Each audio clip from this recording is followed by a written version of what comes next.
cautivado por tu amor.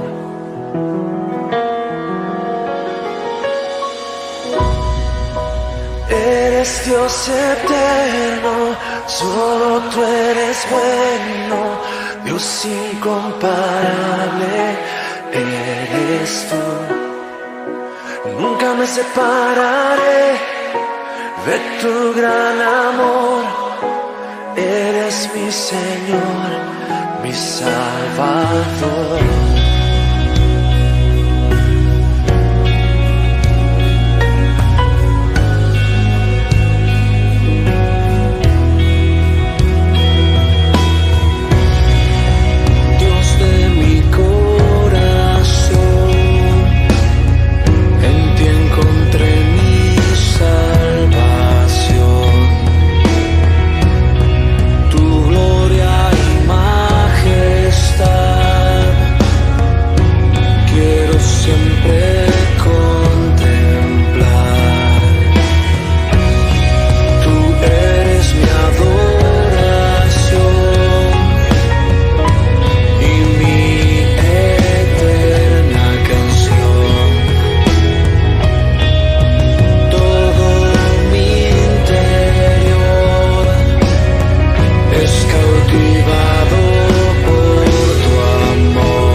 Bendiciones, amados hermanos, el Señor les continúe bendiciendo. Gracias le doy al Padre Eterno porque nos permite estar aquí en este inicio de semana para compartir su palabra. La gloria sea para el Señor porque ya hemos tenido, que hemos tenido un gran avance en lo que ha sido el estudio de Mateo. Ya casi lo estamos terminando para la gloria del Señor. Y de hecho ya hoy vamos a terminar lo que es el capítulo 20 de Mateo. La verdad es que me siento muy contento, muy gozoso porque sé que ha sido el Señor respaldándonos, guiándonos, no solo en esto, sino en cada decisión que hemos decidido tomar como congregación. En todo el Señor ha sido respaldándonos en cada estudio que los hermanos hacen. Y eso pues, la gloria sea para el Padre porque nos damos cuenta que no se trata de uno, no se trata del hombre, sino que se trata del Señor, quien guía y orienta a su pueblo. Amén. Y bueno, la gloria sea para Él por eso. Pero ya vamos a terminar este capítulo 20 y les pido que por favor antes de iniciar me acompañen a colocar en manos del Señor este momento. Padre eterno, mi Rey, bendito eres tú, Señor, alabado sea tu nombre. Gracias te damos, Señor, por este momento, por la oportunidad que nos das de estar aquí, Señor, en este inicio de semana para poder compartir tu palabra. Gracias porque tú has sido bueno, tú has sido bondadoso, tú has sido misericordioso, Padre. Y la gloria sea para ti porque nos permites hacer estos estudios, conocer de tu palabra más, porque eres tú quien coloca el querer como el hacer, conforme a tu voluntad, Padre. Y te damos muchas gracias, Señor. Padre, perdónanos, Señor, por nuestros pecados. Ayúdanos a crecer en tu verdad y a cada día vivir una vida que solamente a ti te agrade. Gracias, Señor, te damos por todo. Ayúdanos a crecer, Señor. Ayúdanos que en este momento seas tú hablándonos, que no sea palabra de hombre, sino que seas tú, Señor, hablando a tu pueblo. Te lo pido, mi Rey, que yo solo seas instrumento para hablar a tu pueblo. Gracias, Señor, te damos. En tus manos colocamos en este espacio, Señor, aún lo que resta de él, Señor, todo lo que vayamos a compartir. Te lo pedimos, mi Rey, en Yeshua, nuestro Salvador. Amén y amén. Y bueno, mis hermanos, vamos a ver lo que el Señor hoy quiere mostrarnos. Si se dan cuenta, ya hoy vamos a iniciar, ¿cierto? En el verso 20. Ya estamos en Mateo capítulo 20, verso 20. Y pues primeramente vamos a ver los versos del 20 al 28. Versos del 20 al 28. Versos del 20 al 28. Entonces vamos a ver lo que el Señor pues quiere enseñarnos a través de estos versos. Quiero que me acompañen. Fíjense que aquí dice, esta petición que vamos a ver en estos versos también está registrada en el Evangelio de Marcos. Entonces fíjense, esto es muy importante saber que esta petición también está registrada en otro evangelio, porque esto nos ayuda a comparar, esto nos ayuda a ver, esto nos ayuda a que asimismo el estudio se vaya enriqueciendo. Entonces fíjense, Mateo 20 del 20 al 21. Entonces se le acercó la madre de los hijos de Zebedeo con sus hijos, postrándose ante él y pidiéndole algo. Verso 20. Entonces se le acercó ¿quién? La madre. Fíjense que aquí algo muy importante. Se le acercó ¿quién? La madre de los hijos de Zebedeo. Con sus hijos. Ojo, se acercó la madre, pero ¿con quién? Con sus hijos. Esto es muy importante.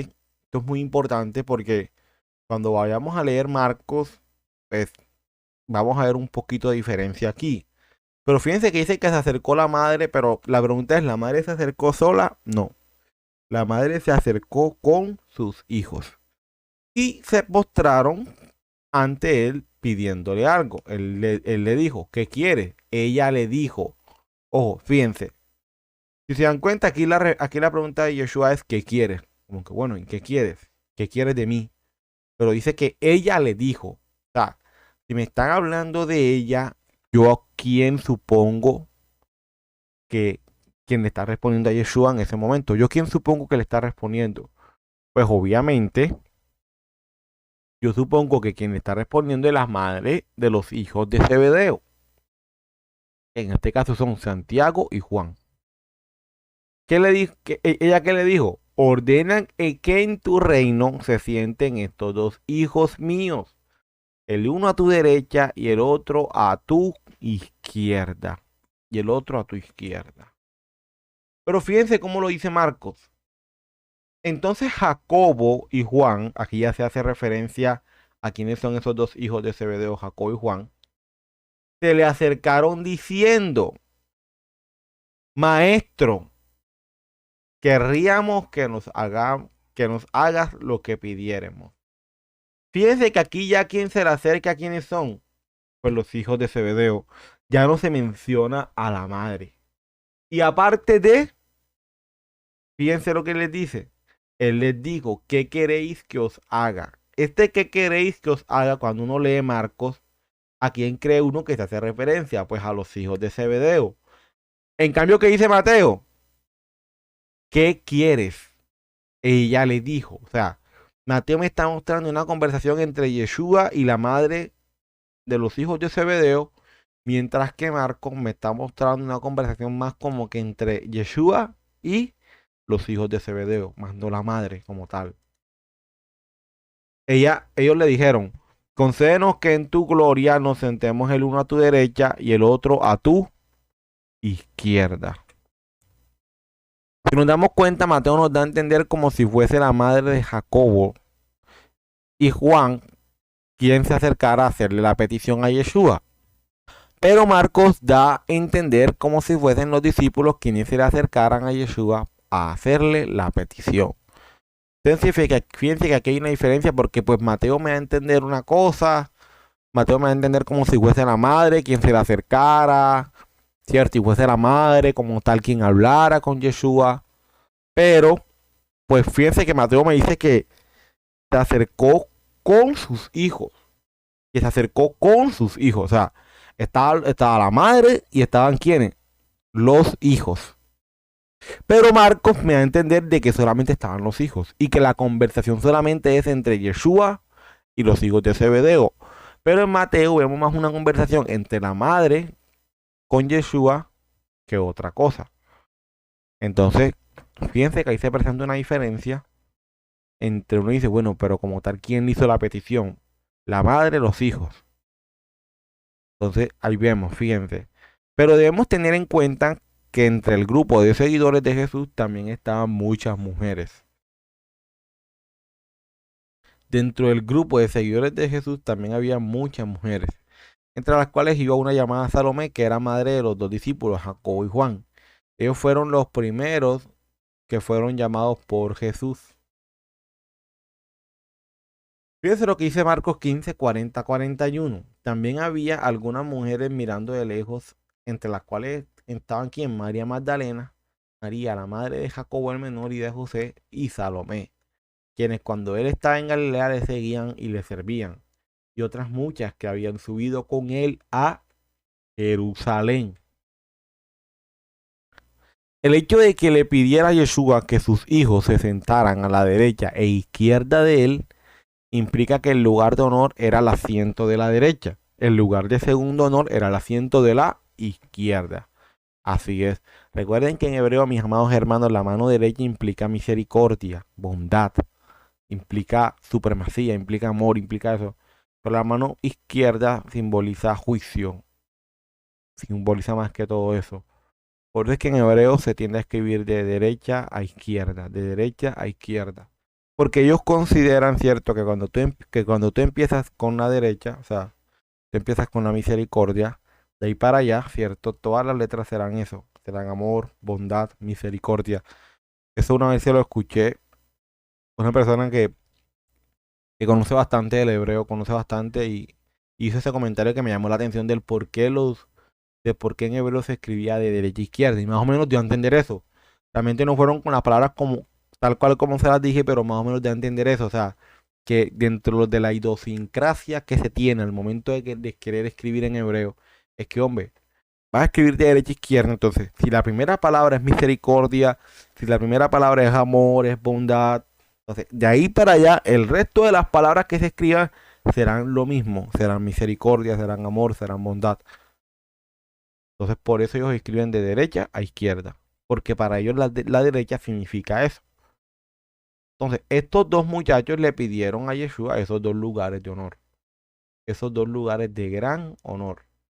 Mis amados hermanos, con respecto al tema de quién le hizo la petición, si fuera madre, si fueron los hijos, yo realmente, a pesar de que sé que hay muchas opiniones, las cuales todas son respetables, pues yo considero, ojo, pudiendo estar equivocado, pero considero yo que realmente quien hace esta petición no es como tal la madre, sino que son los hijos quienes le hacen la petición. Porque de hecho ahorita vamos a ver más adelante la respuesta que da Yeshua. Y la respuesta que da Yeshua va más dirigida a los hijos que a la madre en sí. Ahora bien, pueda que la madre haya hecho la petición y Yeshua va y le responde a los hijos. Eso pudo haber sucedido.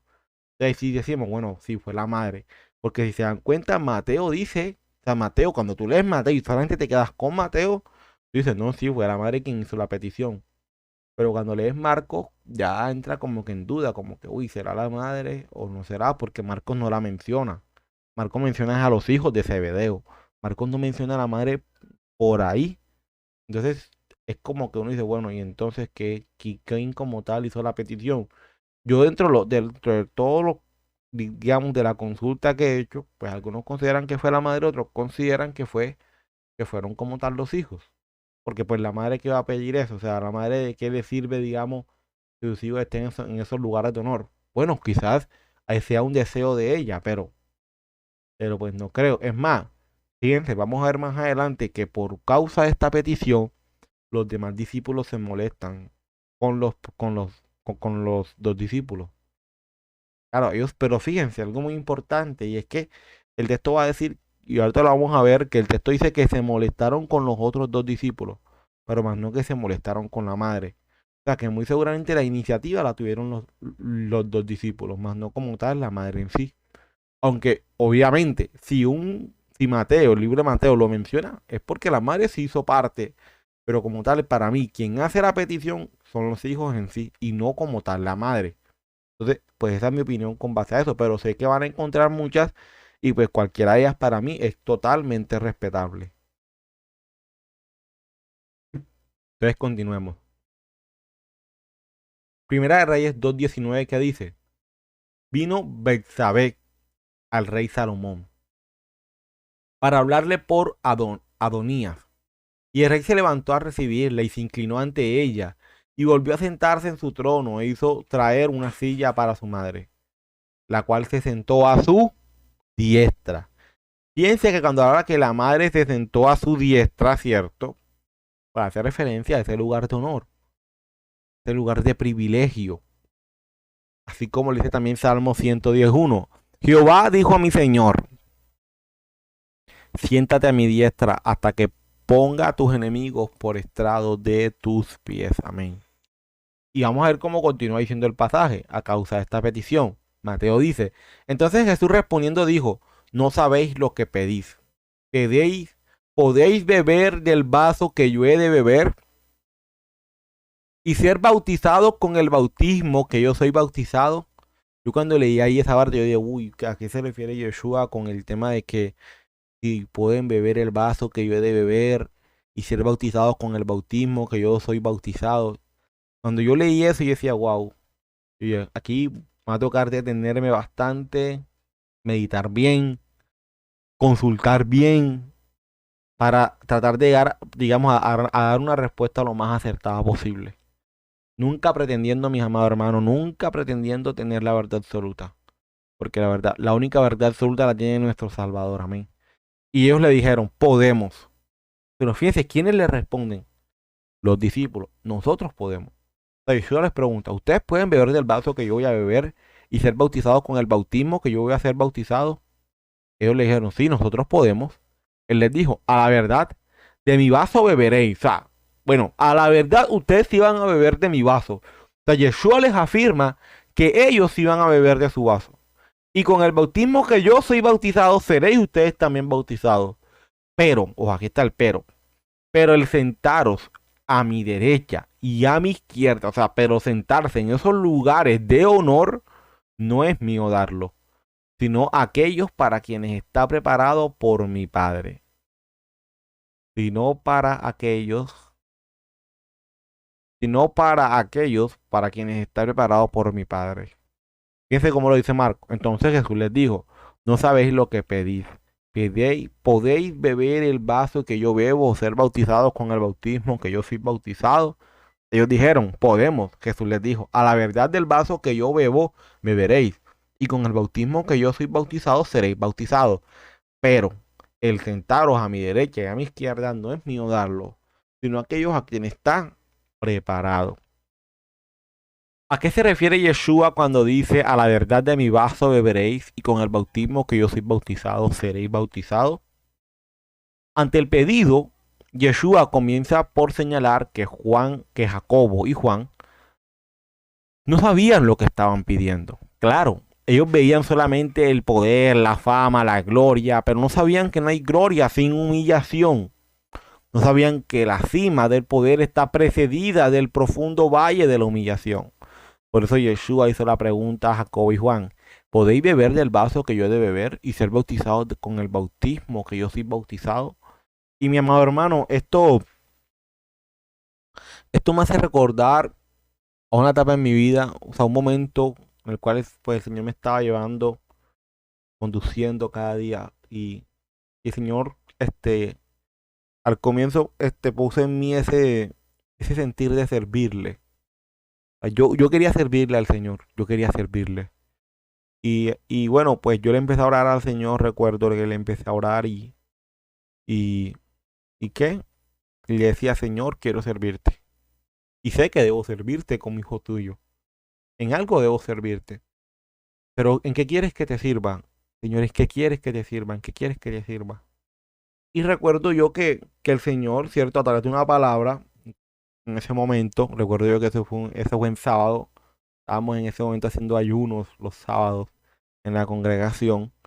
Y, y el Señor me dio esa respuesta de que Él quería que yo le sirviera en la predicación de su palabra. Y bueno, pues, obviamente, yo le estaba pidiendo al Señor servirle, ¿cierto?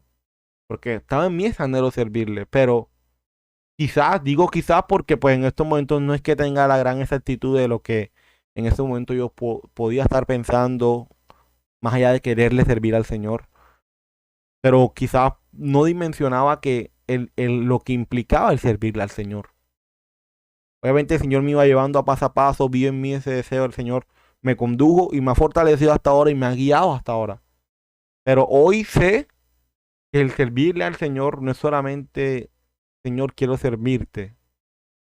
Sí, hay que tener una disposición en el corazón para servirle al Padre, pero más allá de eso implica un compromiso inmenso, inmenso.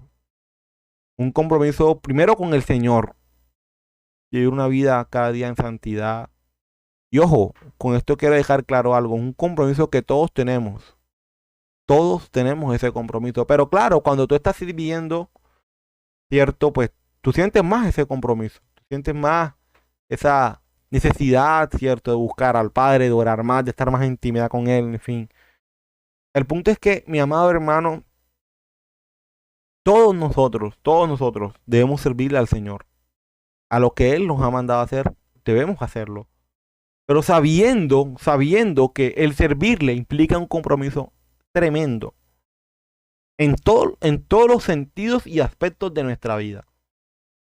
En todo sentido y en todo aspecto. Por eso es que, mi amado hermano, no dejemos de orar, no dejemos de congregarnos, no dejemos de meditar en su palabra, meditemos en ella de día y de noche. No dejemos de buscarle, no dejemos de amarle, no lo dejemos, mi amado hermano, porque no podemos, como dice uno, darnos el lujo de que nuestro espíritu se enfríe, de que nuestro espíritu no reciba palabra del Señor, de que, de que cada día no tengamos que, pues tenemos que matar a esa carne y la única forma de hacerlo es alimentando nuestro espíritu con la palabra, con la oración, con el congregarnos, con el orar, estas cosas. No podemos enfriarnos, mi amado hermano, no te enfríes. Sé que no ha sido fácil, lo sé, yo lo digo por mí, porque ahora que por lo menos ya no estamos asistiendo presencialmente, es más difícil, ¿cierto? Por lo menos cuando estamos congregándonos en las reuniones que tenemos por Zoom o a veces en las predicaciones de los hermanos en YouTube, ¿cierto? Es difícil mantener la concentración, es fácil distraernos con cualquier cosa, nos distraemos. Es fácil decir: ahorita vengo y sigo escuchando. Es fácil: voy a hacer esto y después sigo por donde van. Es fácil, ¿cierto? Sé que es fácil, pero no, mi amado hermano. O sea, Yo por lo menos he tratado de que cuando estoy escuchando la prédica de algún hermano, trato de aún despegarme del teléfono, porque a veces uno está queriendo escuchando y está en el teléfono chateando, está en el teléfono haciendo otra cosa, y uno no se concentra bien, uno así no está aprendiendo en la palabra. Hay que prestar atención a todo, ¿cierto? Entonces yo trato de apartar el teléfono, o sea, dejar el teléfono en un lugar donde yo no lo vea para que no se convierta el teléfono en una distracción. ¿O será que nosotros, cuando estábamos en la congregación presencialmente, y esto lo digo por todos que me están escuchando, ¿cierto? No, o sea, ¿será que nosotros cuando estábamos allá y el pastor o el hermano estaba hablando, nosotros estábamos en el teléfono chateando? No, nosotros decíamos, uy, no, mala educación, ¿cierto? Pues sacar el teléfono aquí en medio de los hermanos y ponerme a chatear en medio de la prédica, ¿no? Eso es una falta de respeto con el predicador y con los hermanos también. Y pues no lo hacíamos, ¿cierto? Pero la pregunta es, ahora, ¿por qué cuando estamos en nuestra casa sí lo hacemos? Y ojo, esto lo digo por mí. Pues porque yo no sé si a ustedes también les pasa en sus casas. Pero lo digo por mí. O sea, ¿por qué yo lo hago? Pero es porque mi hermano, lastimosamente, en nuestra carne, y aún a veces sin darnos cuenta, nosotros estamos más pendientes al qué dirán los demás que a qué dirá el Señor. Porque cuando estamos en la congregación, no lo hacemos por el qué dirán los hermanos. Ay, no, es que el hermano, después qué pena, se me ve chateando, uy, no, eso se ve malo. Pero como estamos en la casa y nadie nos ve, pues ahí sí, pues saquemos el teléfono y chateemos en la prédica todo lo que queramos porque, pues, ¿quién me ve? Entonces se dan cuenta, así sutilmente pecamos. Así sutilmente, así pecamos. Porque estamos haciendo las cosas para el hombre y no para el Señor. Así sutilmente se peca. Pues es que Yeshua dijo, aquel que esté libre de pecado, que tire la primera piedra. Nadie la tiró. Todo el mundo se fue triste porque fue confrontado con su pecado. Entonces, mi amado hermano, un llamado a no enfriarnos, a estar atentos a las enseñanzas de los hermanos, estar atentos a todo lo que se enseñe y a ser diligentes. Moisés le dijo a Josué, esfuérzate y sé valiente. Esfuérzate y sé valiente en meditar en la instrucción que le di a mi siervo Moisés. Esfuérzate, esfuérzate, esfuérzate. Hay que esforzarse. No es fácil, pero hay que esforzarse. El Señor le manda a su pueblo esfuerzo para cada día vivir una vida que solamente a Él le agrada. Y sigue diciendo, el vaso del cual habla el Señor Jesús, Yeshua, se refiere al vaso de la ira de Dios. Esto lo sabemos porque hablando del inminente castigo que estaba por recibir a causa del pecado del hombre, lo cual incluye todo lo que soportó antes, durante y después de su crucifixión, nuestro Salvador dijo lo que registra Mateo en su Evangelio en el capítulo 16, versículo 39, donde dice, yendo un poco adelante se postró sobre su rostro, orando y diciendo, Padre mío, si es posible pase de mí esta copa, pero no sea como yo quiero, sino como tú quieres. Entonces, esa copa, ¿qué significa, mi amor hermano? El sufrimiento. El sufrimiento como tal que iba a padecer. El bautismo del cual habla el Señor Jesús se refiere a la inmersión del Señor en el sufrimiento. El verbo bautizar significa sumergir o introducir. Esto queda confirmado por lo que dice Lucas 12:50. Texto en el cual, hablando de su pasión en la cruz, el Señor Jesús dijo, de un bautismo tengo que ser bautizado. Y cómo me angustio hasta que se cumpla. Ese bautismo significa ese sufrimiento que iba a padecer. Entonces queda claro que la gloria y el honor son el resultado de la humillación.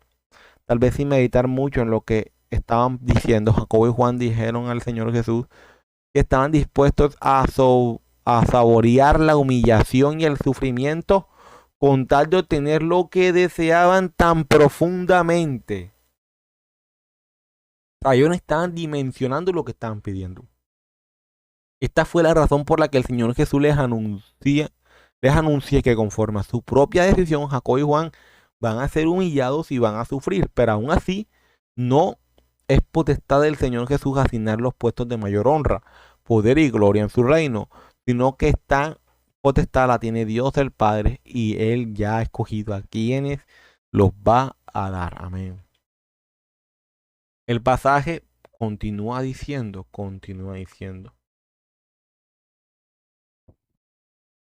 Cuando los 10 oyeron esto, a los otros discípulos se enojaron. ¿Contra quién? Contra los dos hermanos. Fíjense, por eso es que yo digo, si la idea realmente hubiese sido de la madre de ellos dos, y fuese sido ella quien se le acerca a Yeshua a hacerle esta petición, entonces los discípulos seguramente, digo seguramente porque pues el texto no hizo otra cosa, o sea, seguramente ellos se hubiesen enojado con la madre que fue la de la idea, ¿cierto? Pero vamos a ver que ellos se enojaron fue con los dos hermanos. Entonces Jesús llamándolos a ellos les dijo, sabéis que los gobernantes de las naciones se enseñorean de ellas y los que son grandes ejercen sobre ellos, sobre ellas potestad. Mas entre vosotros no será así, sino que el que quiera hacerse grande entre vosotros será ¿qué? Será vuestro servidor. El que quiera ser el primero entre vosotros será vuestro siervo, como el Hijo del Hombre, que no vino a ser servido, sino para servir y para dar su vida en rescate por muchos. Mi amado hermano, ¿tú quieres servirle al Señor? Primero tienes que aprender a servir a los demás. ¿Tú quieres ser, digamos, en la congregación aquel que, no sé, que sirva en algo? Primero aprende a servir en casa. Primero aprende a servir en casa. Y también les comento esto por mí, porque cuando yo empecé, cierto, que el Señor coloque en mí ese deseo de servirle y de ver en qué servirle, pues dentro de mi oración yo le decía, Padre, antes de servir en la congregación, permíteme servir en mi casa, con amor, con alegría y con gozo. O sea, ¿por qué? Porque algo he entendido y es que el servicio al Señor inicia en casa. O sea, es de hipócrita servir en la congregación y no servir en casa. Es de hipócrita que el hermano en la congregación te diga, ay hermano, me hace el favor y me baja esas sillas que están ahí. Tú sí, claro, hermano, como no, con mucho gusto, o sea, eso enseguida, insofacto. Pero que tu mamá te diga, hijo, mira, ve, bájame esas sillas que están ahí. Es nada más mía. Ahora lo hago. Eso es de hipócrita. Porque nosotros debemos ser lo mismo en todas partes, donde vayamos. Pero claro, como es el hermano, y estoy en la iglesia, ahí sí debo portarme bien, ¿cierto? Pero pues estoy en mi casa, en mamá, y mamá me conoce. Y claro, pues el pecado, aprovechándose del mandamiento, como dice Pablo, de honra a tu padre y a tu madre, pues peco. Pero no debe ser así.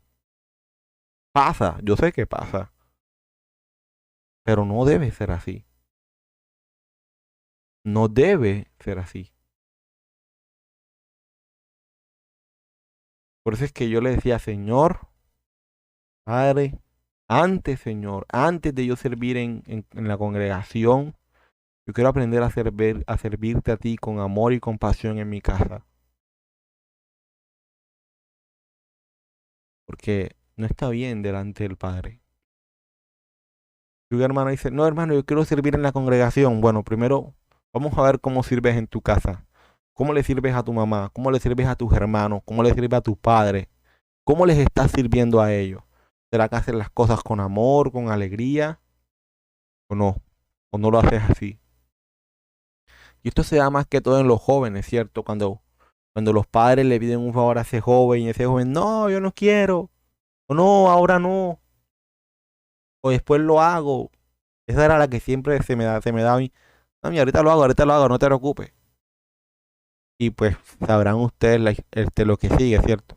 No lo hacía, mi mamá se molestaba, pero el Señor a uno lo va llevando. Y el Señor me fue llevando y me fue perfeccionando.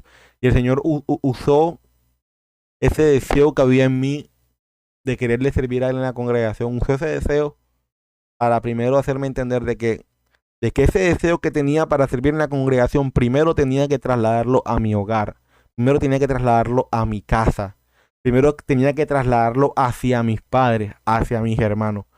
Ya después, cuando eso fuese trasladado allá, ahí sí, eso quedado a mis padres, eso quedado a mis hermanos, entonces ahí sí, lo llevo ¿a dónde? A la congregación.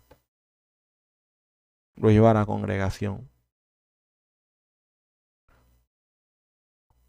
Un hermano, ¿cierto?, que predica la palabra, antes de predicar la palabra en la congregación, debe predicarla en su casa, a su esposa, a sus hijos.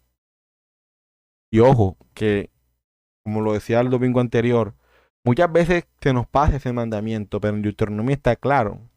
Y les enseñarás a tus hijos al despertarse, al acostarse, al salir, en todas partes. Tus hijos tienen que enseñar la palabra del Señor al despertarse y al acostarse.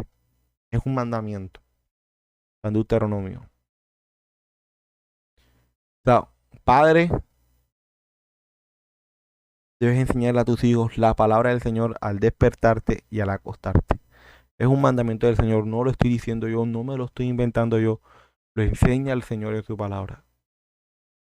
Hermano, es que estoy muy ocupado, es que el trabajo, y tú sabes, también me toca preparar la enseñanza para la congregación. Pues, hermano, usted tiene sus hijos, ¿cierto? Quería tener hijos, el Señor se los ha dado. Ahora, instrúyalos conforme a como el Señor quiere que sean instruidos.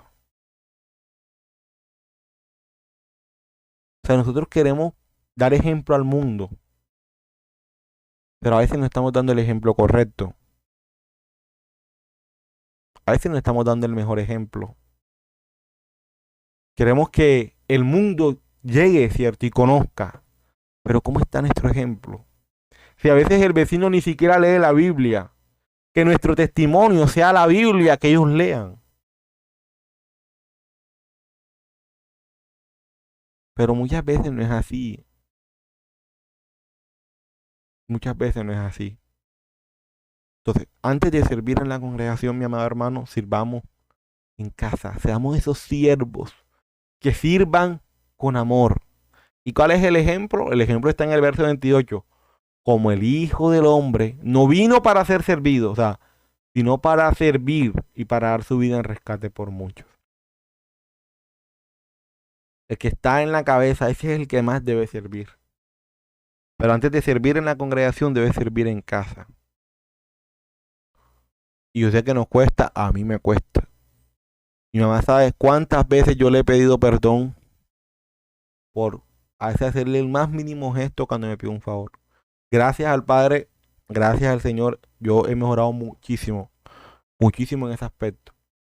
Ya hace muchísimo tiempo que yo sé que no es colocarle un mal gesto a mi papá o a mi mamá cuando me piden un favor. Porque el Señor ha ido puliéndome, ha ido moldeándome. Pero al comienzo pues no era así. Y por eso yo digo que eso más que todo sean los jóvenes, cuando uno es joven, cuando uno está en esa etapa tan difícil de la vida.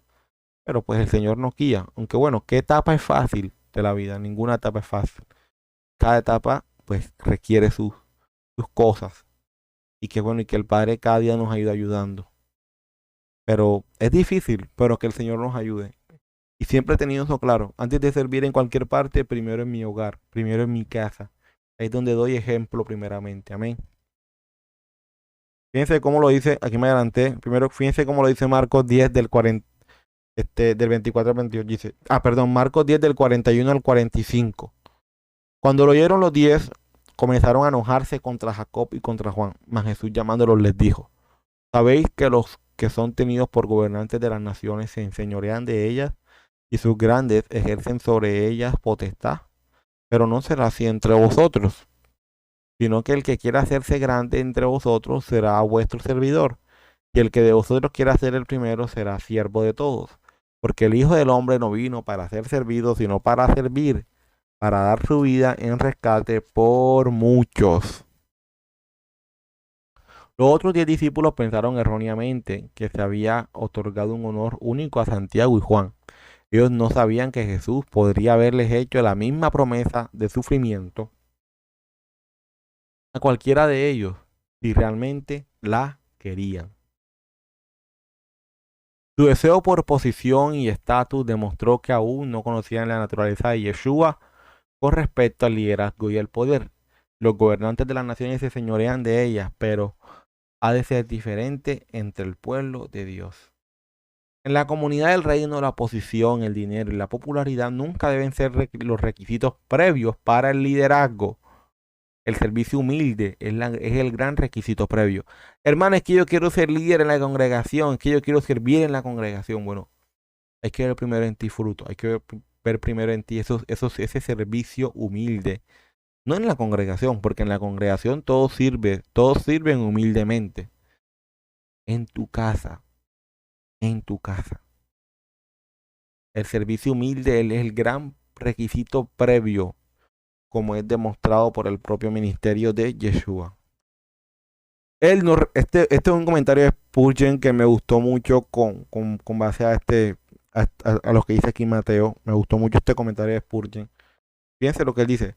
Él no recibió nada de otros.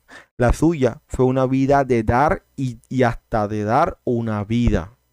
Ningún servicio es mayor que redimir a los pecadores por su propia muerte. Ningún ministerio es más humilde que morir en lugar de pecadores. Amén. O sea, el servicio más humilde lo dio nuestro Padre Celestial. Ese fue el servicio más humilde de todos. Amén. Le enviará a su Hijo a morir por nuestros pecados. Cuando nuestro Salvador dice, y para dar su vida en rescate por muchos, el término muchos hace referencia a lo dicho por el profeta Isaías, cuando dice, por tanto yo le daré por parte con los grandes y con los fuertes repartirá despojos. Por cuanto derramó su vida hasta la muerte, aquí se refiere a Yeshua, y fue contado con los pecadores, habiendo él llevado el pecado ¿de qué? De muchos, y orado por los transgresores. O sea, algunos consideran, yo soy de los que considera, de que cuando Yeshua habla de que dio su vida en rescate por muchos, está citando Isaías 53:12, cuando se refiere al término muchos, de que Yeshua dio su vida en rescate por muchos, por muchos. La pregunta es, ¿a quién se refiere cuando habla de muchos? Esa es la pregunta, ¿cierto? Para eso es necesario haberlo dicho por el profeta Isaías, pero previamente. O sea, fíjense que aquí leímos Isaías 53, ahora vamos a ver Isaías 51, para ver a quién se refiere a esos muchos, ¿cierto? Vamos a ver. Oídme, los que seguís la justicia, los que buscáis a Jehová. Mirad a la piedra de donde fuisteis cortados, y al hueco de la cantera de donde fuisteis arrancados. Mirad a Abraham vuestro padre. Mira a Abraham vuestro padre. Y a Sara que os dio a luz. Porque cuando no era más que uno, solo lo llamé. Y lo bendije y lo multipliqué. Ciertamente consolará Jehová a Sión. Consolará todas sus soledades y cambiará su desierto en paraíso. Y su soledad en huerto de Jehová. Se hallará en ella alegría y gozo, alabanza y voces de canto. Estad atentos a mí, pueblo mío, y oídme, nación mía. Porque de mí saldrá la ley y mi justicia para luz de los pueblos. Cercana está mi justicia. Ha salido mi salvación. Y mis brazos juzgarán a los pueblos. A mí me esperan los de la costa, y en mi brazo ponen su esperanza. Alzad a los cielos vuestros ojos, y mirad abajo a la tierra, porque los cielos serán deshechos como humo, y la tierra se envejecerá como ropa de vestir, y de la misma manera perecerán sus moradores. Pero mi salvación, pero Yeshua, recuerden que Yeshua en hebreo significa eso, salvación, será para siempre. O sea, Yeshua va a ser para siempre. Yeshua será para siempre. Mi justicia no perecerá. mi justicia no perecerá. ¿Qué es la justicia? Mi Torah, mi instrucción no perecerá. Porque la instrucción del Señor es justa, ¿cierto? Lo dice Deuteronomio. Oídme los que conocéis justicia. O sea, oíganme ustedes los que conocen Torah. Pueblo en cuyo corazón está mi Torah, mi ley. No temáis afrenta de hombre ni desmayéis por sus ultrajes.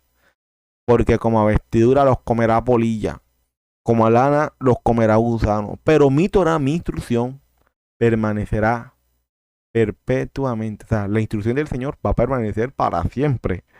Y su salvación y mi salvación, Yeshua, por siglos de siglos. Amén. Entonces, ¿a quién se refiere con esos muchos Isaías? Pues a la descendencia de Abraham. Aquellos que según la promesa de Abraham son parte del pueblo del Señor. A esos son los muchos. Esos son los muchos. Amén. Ahora bien, vamos a ver los últimos versos, que son los versos del 29 al 34, donde 2 ciegos reciben la vista. Este milagro que vamos a ver en estos versos también están registrados en los libros de Marcos y Lucas. Veamos cómo se relata en el Evangelio de Mateo. Fíjense cómo lo dice Mateo. Al salir ellos de Jericó, aquí en Jericó ya estaban muy cerca de Jerusalén. Recuerden que ellos van camino a Jerusalén. Al salir ellos de Jericó les seguía una gran multitud y 2 ciegos que estaban sentados junto al camino, cuando oyeron que Jesús pasaba, clamaron diciendo: Señor, hijo de David, ten misericordia de nosotros. Y la gente les reprendió para que callasen. Pero ellos clamaban más diciendo: Señor, hijo de David, ten misericordia de nosotros. Y deteniéndose Jesús los llamó y les dijo: ¿qué queréis que os haga? Ellos le dijeron: Señor, que sean abiertos nuestros ojos. Entonces Jesús, compadecido, les tocó los ojos y enseguida recibieron la vista y le siguieron. Fíjense que eran 2 ciegos, ¿cierto? Interesante que eran 2 ciegos, no eran 3, no eran 4. Y por esta razón, muchos consideran, dentro de eso yo también me incluyo, lo siguiente: que estos 2 ciegos representan las 2 casas de Israel. Porque mientras Judá está ciega porque no puede ver al Mesías, le cuesta ver al Mesías Yeshua, Efraín está ciega porque no quiere ver las maravillas de la instrucción de nuestro Creador. Entonces, muchos consideran dentro de eso, ojo, esto sí sucedió en la vida. O sea, esto sí fue real en el sentido de que ustedes saben que nuestro Salvador muchas veces habla a través de parábolas. Bueno, esto no es una parábola. O sea, esto que sucede aquí con los 2 ciegos fue algo que sucedió en verdad. Pero algunos dicen: oye, miren, estos 2 ciegos también representan, ¿cierto? De manera simbólica, por decirlo así, representan a las 2 casas de Israel. Judá, porque Judá está ciega, ¿cierto? Porque no ve al Mesías Yeshua. Pero Efraín también está ciego porque no quiere ver, ¿cierto?, las maravillas de la Torah del Señor, porque no se quiere someter a la instrucción del Padre. Pero entonces sabemos que el Padre está haciendo su obra y está despertando a su pueblo, le está quitando esa ceguera. Y fíjense que cuando el Señor les tocó los ojos y enseguida recibieron la ¿qué? La vista. O sea, solamente un toque de nuestro Salvador Yeshua puede quitarle la ceguera al pueblo del Señor. Dice que le siguieron, que le siguieron a Yeshua. Como ya mencionamos con anterioridad, el hecho de que le llamara hijo de David, o sea, el hecho de que llamaran a Yeshua hijo de David era equivalente a que lo reconocieran como el Mesías y el próximo rey de Israel. Jesús tuvo misericordia y se detuvo a hablar con ellos. Los ciegos no solo pudieron ver físicamente, sino que les fueron abiertos sus ojos espirituales, reconociendo a Yeshua como el Mesías. Ya no sabemos qué pasó con ellos, pero aquí dice que le siguieron, lo cual es aún más trascendente que el milagro natural. Vendrán de entre las naciones muchos que reconocen que son ciegos, y más te vale a ti y más me vale a mí reconocer que somos ciegos. Que no vemos, porque entre más estudias la Escritura te das cuenta de que hay tanto que aprender y lo único que le pedimos al Señor es que queremos ver. O sea, Hermano, hay de aquellos que no se consideran que están ciegos. O sea, hay de aquellos que dicen, no, mi hermano, ya la tengo clara, yo lo veo todo con claridad. Hay de aquellos. Sí, el Señor nos va mostrando y cada día vamos viendo con claridad. Pero mi hermano, con eso no puedes pretender que ahora ya ves todo con claridad y que pues, ¿quién te va a enseñar, cierto? No, es que ya me las sé todas, pues yo para qué, para qué voy a estar aprendiendo, ahora y que tomar un discipulado para qué, si ya yo me lo sé. Hay de aquellos, hay de aquellos que se pueden llenar de soberbia, de altivez, de prepotencia por el conocimiento. Hay de aquellos, mi hermano. Por eso es que, vea, yo les digo algo, yo cuando aprendo algo en la palabra del Señor, yo personalmente, cuando yo aprendo algo, yo soy de los que le digo, Señor Padre, y esto que aprendí, que lo practique con humildad y sencillez.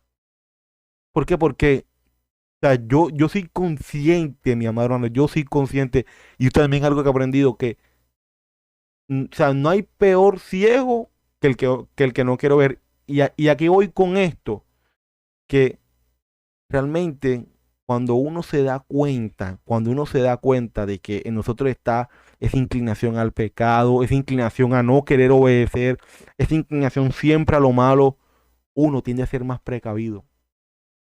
Pero hay de aquel que se confía, es de aquel que no, yo no soy tan malo, o no, yo no soy capaz de hacer esto, o no, yo nunca actuaría con altivez, mi amado hermano, ¿cómo se le ocurre? Esos que usualmente tienden a confiarse mucho, ¿cierto? Confiarse en sí mismo, de que no, yo no soy capaz, de que no, yo no haría eso, o de que no, yo no soy así, o sea, son los que a veces por ese descuido tienden a fallar, a deslizar. Pero yo personalmente, a mí no me gusta confiar en mí mismo. Yo desconfío mucho de mí mismo en ese sentido. Yo sé que ustedes me entienden. ¿A qué me estoy refiriendo con esto? O sea, de que no confío en que yo soy así, no en que yo nunca sería capaz de actuar con altivez, no es que yo nunca sería capaz de enseñar la palabra con prepotencia, no, es que yo nunca sería capaz. No, mi amado hermano, sí somos capaces. Por eso es que cada día tenemos que pedirle al Señor que nos ayude, que guarde nuestra mente, nuestros pensamientos, nuestro corazón, nuestros sentimientos, todo, porque sí somos capaces.